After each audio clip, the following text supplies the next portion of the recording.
সম্পদ এই বিভাগটো সঁচাকৈ আমাৰ অসমৰ যিখিনি জল আছে তাক নিয়ন্ত্ৰণ কৰাৰ কাৰণে কাম কৰি আছে প্ৰতি বছৰে অসমত বানপানী যথেষ্ট ক্ষতি কৰে যেহেতু বিটিআৰ অঞ্চল অসমৰে এটা অংশ উত্তৰ অঞ্চলত আছে বানপানীৰ পৰা আমিও আমাৰ এই অঞ্চলৰ হাত সাৰি যোৱা নাই কিন্তু এটা পাৰ্থক্য আমি দেখা পাওঁ যে অসমৰ অন্যান্য অঞ্চলত যিটো বানপানী আমাৰ বিটিআৰ অঞ্চলৰ বানপানীৰ কিছু পাৰ্থক্য আছে অসমৰ অন্যান্য ঠাইত বানপানী হ'লে প্ৰায় এসপ্তাহ এমাহ পৰ্যন্ত পানীত ডুবি থাকিব লগা মানুহখিনি ঘৰ বাৰী ডুবি থাকে কিন্তু আমাৰ অঞ্চলত যেহেতু বাম অঞ্চল সেইকাৰণে বানপানী হ'লেও বানপানীত আমাৰ প্ৰায় এঘণ্টা দুঘণ্টা মাত্ৰ পানী ডুব কৰি থাকিব লগা তাৰপিছত শুকাই যায় কিন্তু আমাৰ আটাইতকৈ ক্ষতি কৰে যে নদ নদীবিলাক যিহেতু খৰচতা সেইকাৰণে প্ৰতি বছৰে গতি সলোৱাৰ ফলত আমাৰ খহনীয়া হয়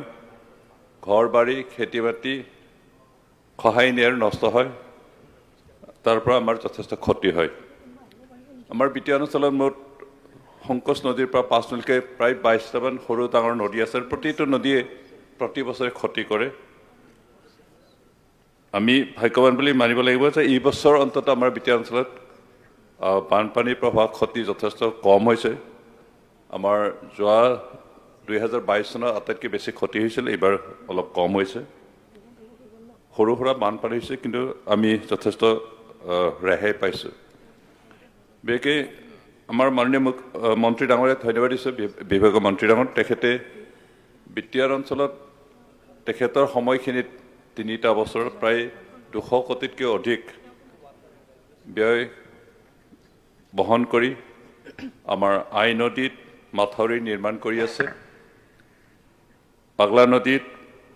4 কিলোমিটাৰ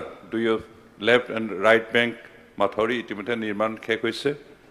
আৰু 4 কিলোমিটাৰ বনাবৰ কাৰণে ফাণ্ড চেংচন হোৱা বুলি আমি গম পাইছোঁ লগতে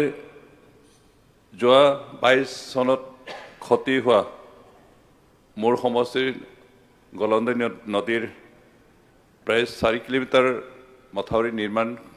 ইতিমধ্যে শেষ হৈছে আৰু লেফ্ট বেংকৰ গলন্দী নদীৰ লেফ্ট বেংকটোত প্ৰায় 4 কিলোমিটাৰ মাথাউৰি বনোৱাৰ উপৰি তাৰ ওপৰতে ৰাস্তা বনাইছে লগতে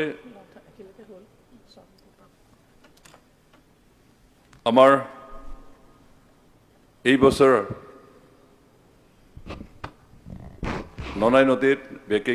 গৰুৰাঝাৰ অঞ্চলত নতুনকৈ নিৰ্মাণ কৰা যি মডেল স্কুল বাগান টি গাৰ্ডেন মডেল স্কুল আছে সেইটো খহনীয়াৰ জৰিয়তে নিয়াৰ এটা উপক্ৰম হৈছে সেইখিনি বচাবৰ কাৰণে ইতিমধ্যে তেখেতে ব্যৱস্থা লৈছে আৰু এই গোটেইখিনি ব্যৱস্থা লোৱাৰ কাৰণে তেখেতক মই ধন্যবাদ দিছোঁ আমাৰ এতিয়াও যথেষ্ট কৰিবলগীয়া কাম আছে কাৰণ 22টা নদীৰ প্ৰতিটো নদীয়ে প্ৰতি বছৰে খহনীয়া আৰম্ভ কৰে আমাৰ কৰিবলগীয়া কামৰ ভিতৰত বিশেষকৈ বেঁকী নদীৰ লেফ্ট বেংক বিশেষকৈ বৰপেটা ৰোডৰ পৰা আৰম্ভ কৰি মানসলৈ যোৱা যিটো ৰাস্তা সেইটো খহনীয়া হৈ আছে সেইখিনি ৰোধ কৰিবৰ কাৰণে যাতে ব্যৱস্থা লয় আমাৰ মাননীয় মন্ত্ৰী মহোদয়ক অনুৰোধ কৰিছোঁ কাৰণ সেইখিনি ৰাস্তা আজি 3-4 বছৰৰ আগতে খহাইছিলে এতিয়া নিৰ্মাণ কৰি আছে কিন্তু সম্পূৰ্ণ হোৱা নাই ৰাস্তা বনালেও সেইখিনি যদি প্ৰটেকশ্যনৰ ব্যৱস্থা নকৰে তেতিয়াহ'লে বনোৱাৰ একো অৰ্থ নাথাকিব আৰু আমাৰ মানস চেংচুৱাৰীৰ পৰ্যটন অহা যোৱাৰ ক্ষেত্ৰত যথেষ্ট অসুবিধা হ'ব সেইকাৰণে কথাখিনি যাতে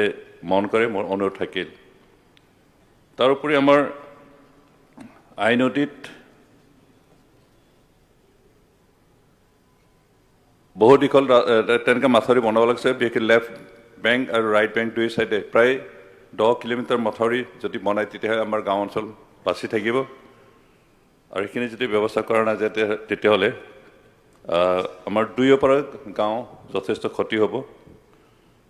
তাৰোপৰি মই আকৌ অনুৰোধ কৰিব বিচাৰিছোঁ আমাৰ সংকোচ নদী যিটো লেফ্ট বেংক যিটো আছাম পাৰ্ট সেইখিনি ভূটান বৰ্ডাৰ অঞ্চলৰ পৰা আৰম্ভ কৰি আমাৰ ৱেষ্ট বেংগলৰ কানেক্টেড যি ব্ৰিজ তালৈকে যদি আমি লেফ্ট বেংকটো বাথৰি বনাব নোৱাৰিলে অন্তত প্ৰটেকশ্যনৰ যদি ব্যৱস্থা কৰা নাযায় তেতিয়াহ'লে আমাৰ গাঁও অঞ্চলত যথেষ্ট ক্ষতি হৈ আছে আৰু সেইখিনি ব্যৱস্থা যাতে আমাৰ বৰ্তমান বিভাগৰ মন্ত্ৰীৰ ওচৰত অনুৰোধ কৰিছে যে এই ব্যৱস্থাখিনি যাতে লয় ইয়াৰ উপৰি আমাৰ তামোলপুৰ অঞ্চলত মটংগা নদী যথেষ্ট ক্ষতি কৰি আছে তাৰ ওপৰত মটংগা নদী আৰু শুক্লাই নদী আমাৰ শুক্লাই নদীৰ ইউটি ৰোডৰ ব্ৰিজৰ পৰা ডাউন ষ্ট্ৰীমখিনি যথেষ্ট ক্ষতি হৈ আছে সেইখিনি ব্যৱস্থা প্ৰটেকশ্যনৰ ব্যৱস্থা কৰিব লাগে পাৰিলে প্ৰায় 10 কিলোমিটাৰ দৈৰ্ঘ্যৰ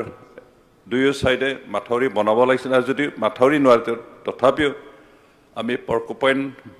বা অন্যান্য ব্যৱস্থাৰে সেইখিনি গাঁওসমূহ কেনেকৈ বচাব পাৰি এই ব্যৱস্থাখিনি চিন্তা কৰি যাতে কাম কৰে তাৰ কাৰণে অনুৰোধ কৰিছোঁ ননাই নদীত